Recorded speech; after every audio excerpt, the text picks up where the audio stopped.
আসসালামু আলাইকুম। যারা গ্রামের দৃশ্য দেখতে ভালোবাসেন তারা এই ভিডিওটা দেখবেন, আর যারা ভালোবাসেন না তারা দেখার দরকার নাই, কারণ আজকের ভিডিওতে শুধু ক্ষেত খামারই থাকবো, ঠিক আছে? আর অন্য কিছু থাকতো না, রাস্তাঘাট এগুলো নিয়ে আর কোনো কথা থাকতো না। আজকের ভিডিওতে শুধু ক্ষেত খামার নিয়ে কথা থাকবো।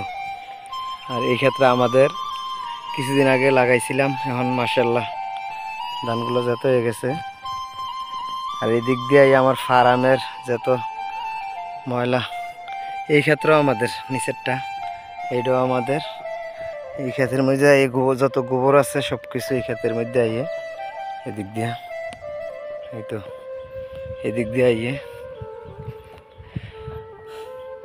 ফার্মের যত ময়লা আছে সব কিছু এইটা দিয়ে এই টেনটা দিয়া। আর ওইটা আমাদের বাড়ি। এই যে কবুতরের ঘরটা আমার, ওই এইটা নীলটা, আর এডিছে বোর্ডিং ঘর।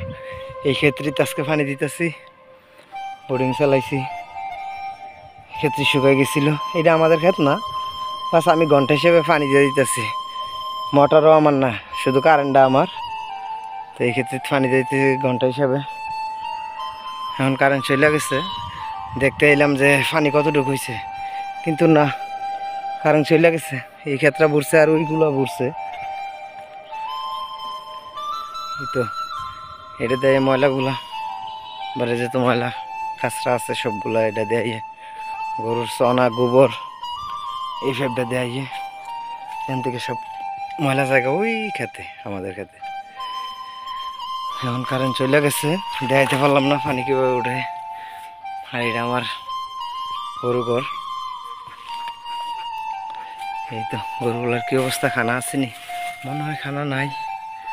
জামুন ভিতরে দেখে গরুগুলারে খানা নাই। আজকে আর পারতাম না, খানাই নাই দিতাম।